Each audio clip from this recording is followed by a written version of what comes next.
It wanted to crash through these ultimate walls with its head, and not only with its head over there to that world, but that world is well concealed from humans. That dehumanized, inhuman world, which is a heavenly nothing, right? It's totally cut off from what humans can get to, and there's nothing human about it, about this other world. Strange, this heavenly realm. Now this came from the belly, or the gut, of being, of existence. And it says, the belly of being does not speak to humans at all, except as a human. Now isn't that exactly what the preachers and the priests and the rabbis and everybody else are? Why doesn't God ever just get on the megaphone and talk? You know? Why is it always through some clown who's molesting children? Why is it always through somebody who wants to start a war or go on a conquest like the popes were always doing, to bring more areas under their control and taxation? Why are these the clowns that always bring us God's word? Huh? Let's hear from God himself once in a while. So he says it's only mankind that speaks to man about this other realm. Interesting, right? The belly of being does not speak to humans except as a human. Gives you a hint. Maybe there isn't such an entity out there. Verily, all being is hard to prove and hard to induce to speak. Tell me, my brothers, is not the strangest of all things proved most nearly? The strangest of all things proved most nearly? I guess, easily, and look right here, this really strange things can be proved just like that. Indeed, this ego and the ego's contradiction and confusion still speak most honestly of its being. This creating, willing, valuing ego, which is the measure and value of things. Man is the measure of all things. And this most honest being, the ego, speaks of the body and still wants the body, even when it poetizes and raves and flutters with broken wings. Even in bad situations, you wouldn't denigrate the body, the physical realm. It learns to speak ever more honestly, this ego, and the more it learns, the more words and honors it finds for body and for earth, for the physical realm. A new pride my ego taught me, and this I teach men, no longer to bury one's head in the sand of heavenly things, but to bear it freely, an earthly head, which creates a meaning for the truth. Pause there for just a minute. That keeps talking about this earthly thing, and he's talking about the difference between wanting there to be another realm for us to be talking about. Is the earth good enough? Is it important enough? It's all we've got, he's saying. Aristotle said it before. This is all we've got. There's nothing else. So not only do we need to find meaning here, this is the only place we're ever going to be able to find any meaning. So get comfy. A new will I teach men, to will this way, to want this way, which man has walked blindly, and to affirm it, and no longer to sneak away from it, like the sick and the decaying. So it says, if you're going to continue on this path, at least own up to it like a man. It was the sick and decaying who despised body and earth, and invented the heavenly realm and the redemptive drops of blood. But they took even these sweet and gloomy poisons from body and earth. They wanted to escape their own misery, and the stars were too far for them. So they sighed. They wanted to escape their own misery. Now, if you want to escape your own misery, you could go to the stars. You could go a long ways. You could be grand. You could do something magnificent. Or, if that's too difficult, you can just sigh. So they sighed. Would that there were heavenly ways to sneak into another state of being and happiness. End quote. That's what they say. Oh, it would be nice if there were other ways to become happy. Thus they invented their sneaky ruses and bloody potions.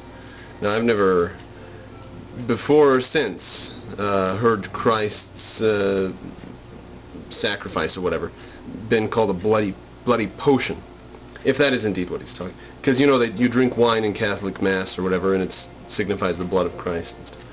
Ungrateful, these people deemed themselves transported from their bodies and this earth.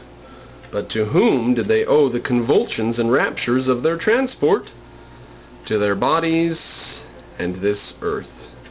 In other words, no matter how imaginary and abstract and bizarre your religion and your religious claims are, the only thing that really exists is you on this earth. That's all that's ever going to exist, and that's that. Zarathustra is gentle with the sick. Verily, he is not angry with their kinds of comfort and ingratitude. May they become convalescents, men of overcoming, and create a higher body for themselves. What the hell is that? It's healing through willpower? Nor is Zarathustra angry with the convalescent who eyes his delusion tenderly, and at midnight sneaks around the grave of his God. But even so, his tears still betray sickness and a sick body to me. Sneaks around the grave of his God. Many sick people have always been among the poetizers and God-cravers. Furiously they hate the lover of knowledge, and that youngest among the virtues, which is called honesty. The youngest among the virtues. They always look backward toward dark ages.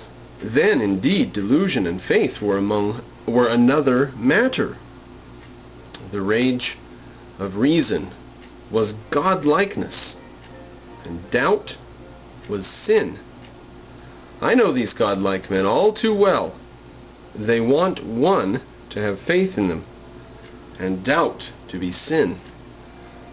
These godlike men want you to have faith in them, and they want it to be evil for you to not believe them. All too well I also know what it is in which they have most faith.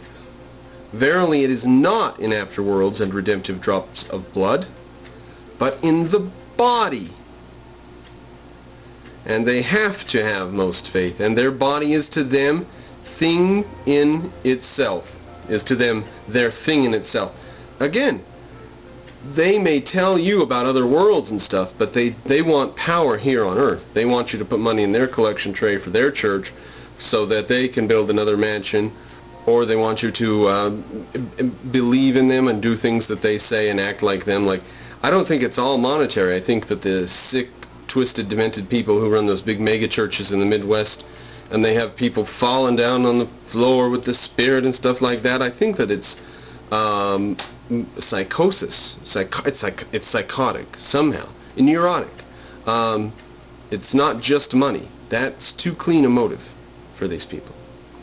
But the thing is, whatever it is that they want from you, they don't value heaven. They don't value the next world, these preachers and these godlike men.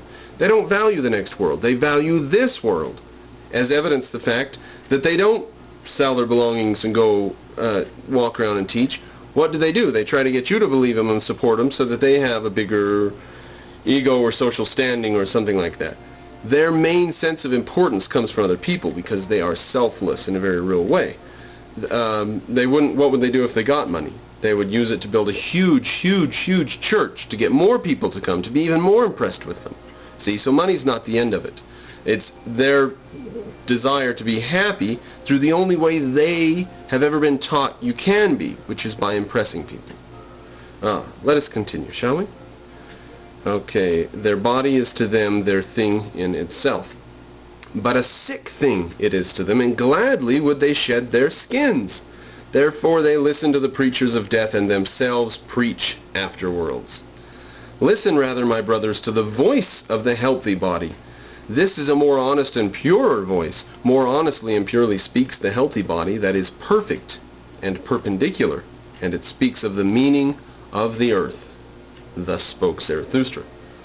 So don't worry so damn much about the sickly body. The healthy body matters a bit too. Now on to the next section. On the despisers of the body. I want to speak to the despisers of the body. I would not have them learn and teach differently, but merely say farewell to their own bodies, and thus become silent. Reminds me of what I would like to say to the environmentalists who think there are too many humans. By all means, begin reducing the numbers. Take a knife and go at it. Don't impose your view on other people, please. You, like I say, by all means. You have your own rights. You have a right to try to reduce the number of people in the world. Go ahead, take a knife and kill yourself. I'm done listening to you.